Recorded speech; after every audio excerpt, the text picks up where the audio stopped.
বলছি তোমার মনে প্রশ্ন জাগছে স্যার আমি কি নিয়ে পড়বো, আর্টস কমার্স না সায়েন্স, কী কী সাবজেক্ট নেবো? আমি বলি তোমাকে তুমি যেখানটা স্বাচ্ছন্দ্য বোধ করো তুমি সেখানেই যাবে। তুমি ভবিষ্যৎ ভাববে যে তুমি এমন কিছু করবে যেসব নাম্বারগুলো চুজ করবে স্কোরিং সাবজেক্ট নেবে, তারপর তোমার চয়েসফুল সাবজেক্টগুলোকে তুমি নেবে। অনেকে তোমাকে বলবে এই সাবজেক্টগুলো নিয়ে পড়াশোনা কর, ভবিষ্যতে তোর এইগুলো কাজ দেবে, তুই চাকরির পরীক্ষায় বা অন্যান্য কিছু কাজে তোর এইগুলো বেশ হেল্পফুল হবে। ধরো যেমন আমি তোমাকে বলি, আচ্ছা ইংলিশ বাংলা তো আর বেঙ্গলি এ নিয়ে কোনো কথা হবে না, তাই তো? আর তোমার থাকছে 3টে সাবজেক্ট। বৈশাখ এখানে বললো না স্যার 4টে সাবজেক্ট।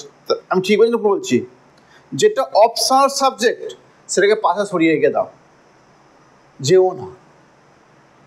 দেখো তুমি যেগুলো আমি বলছি আগে তুমি চুজ করবে কোন সাবজেক্টগুলো, ইংরেজি পড়া তো গেল, তারপর চুজ করবে, তারপর গ্রহণ করবে যে কোনো কোরিং সাবজেক্ট সেইগুলো নেবে।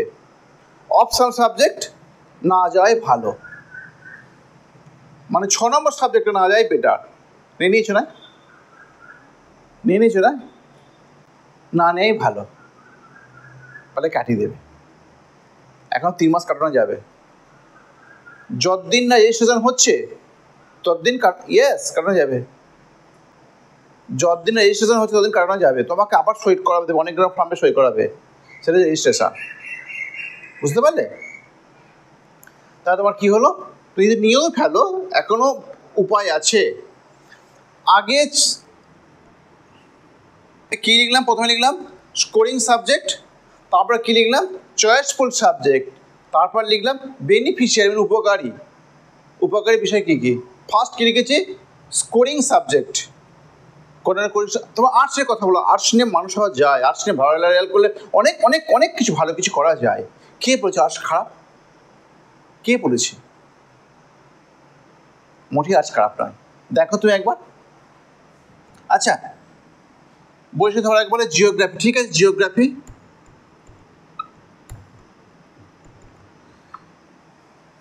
জিওগ্রাফিতে যত যাই হোক তুমি 30 পেয়ে বসে আছো 100-র মধ্যে।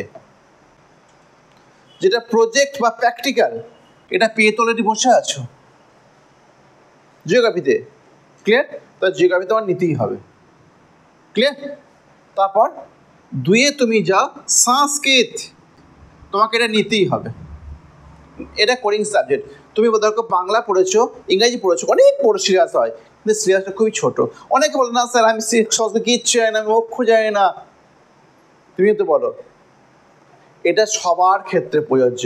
তোমাকে সংস্কৃত শিখতে গেলে তো সব শিখিয়ে দেবে স্যার, তোমাকে স্যার নিতে হবে, সব শিখিয়ে দেবে। কীভাবে লিখতে হয় না, তোমাকে সংস্কৃত অক্ষর তো লিখতে হবে না, তো সংস্কৃত সাউন্ডটা থাকবে, উচ্চারণ সংস্কৃত থাকবে এবং বাংলা হরফ থাকবে, মিটে গেল। আর কয়েক জায়গায় যদি সংস্কৃত অ্যাপ্লাই করতে হয়। ক্লিয়ার? যদি সে আমি কখনো সংস্কৃত পড়িনি। তারপর 3-এ লেখো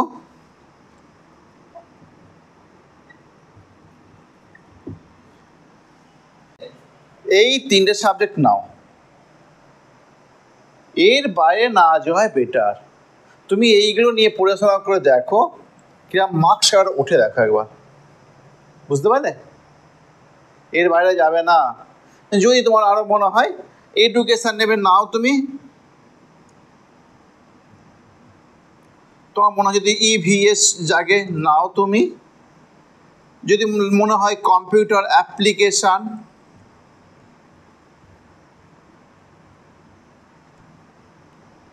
নিতে পারো, বুঝলে? নিতে পারো এগুলো। কখনো যেন দেখো অনেকে বলবে না স্যার আমার এগুলো ভালো লাগে না, আমার ভালো লাগে না এগুলো, আমি আমার অন্য কিছু চাই, আমার পল সায়েন্স ভালো লাগে, তাই তো? অনেকে বলে না পলিটিক্যাল সায়েন্স, হ্যাঁ পলিটিক্যাল সায়েন্স তোমার ভালো লাগে, তাকে পল সায়েন্স বলে। কেমন? আমার ভালো লাগে হিস্ট্রি, আমার ভালো লাগে ইকোজিও, আমার ভালো লাগে ইকোজিও।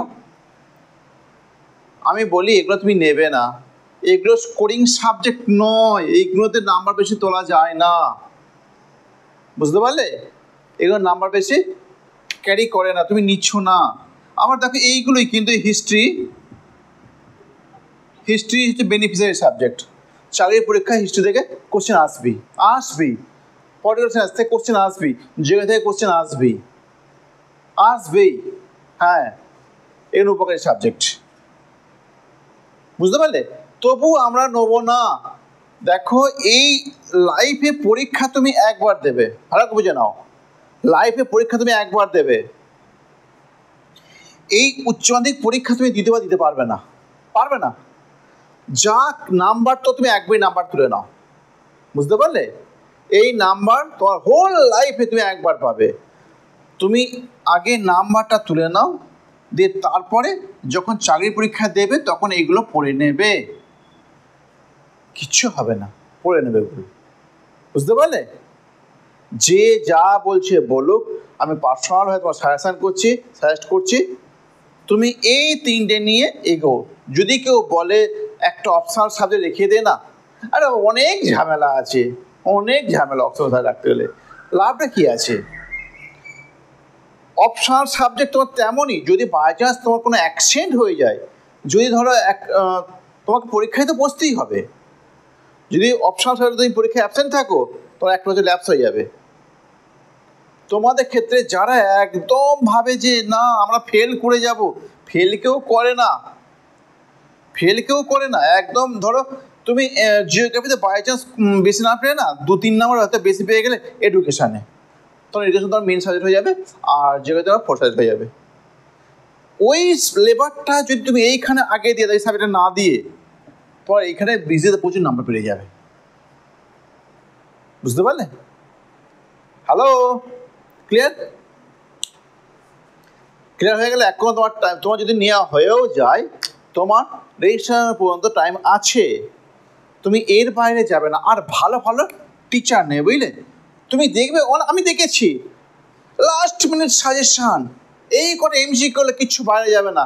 আরে বাবা, ভালো করে টেক্সট বইটা পড়া না, দেখবে অনেক ইউটিউবে আছে, আমি দেখেছি অনেক ইউটিউবার আছে যে এই করে দিল, যা এই করে এমসি মুখস্থ করে চলে যাও, তুমি সব কম পেয়ে যাবে। যদি ক্ষমা থাকে ভালো করে টেক্সট বইটা পড়াক না, বুঝতে পারলে? কোনো একটা চ্যাপ্টার ভালো করে আলোচনা করে দিক না, তাকে সেখানে দম চাই, বুঝলে? পড়ার দম চাই, সেটা পারবে না। এই এতগুলো এমসিকিউ, কত প্রিন্টিং এমসিকিউ তোমার দিয়ে দিল, আর তোমরা যেমন ইম্যাচিওর ব্রেন তোমাদের, ওইগুলো তুমি ক্যাচ করে নিলে, লুফে নিলে। আর ওগুলো ক্ষতিকারক, তুমি ভালো করে পড়ো। যদি টেক্সট বইটা ভালো করে পড়ো, ওর বাইরে তো কোনো এমসিকিউ হবে না। তুমি টেক্সট বইটা ভালো করে থরলি পড়ো, কিচ্ছু আটকাবে না। তো আমার মনে হয় তুমি 100টা এমসি করার থেকে তুমি 2বার টেক্সট বই রিডিং দাও, এতে বেশি ফ্রুটফুল হবে, সফল হবে, তোমার সফলতা অনেক বেশি। তুমি 100টা এমসিকিউ পড়ার থেকে তুমি 2বার টেক্সট বই রিডিং দাও, কিচ্ছু তো আটকাবে না।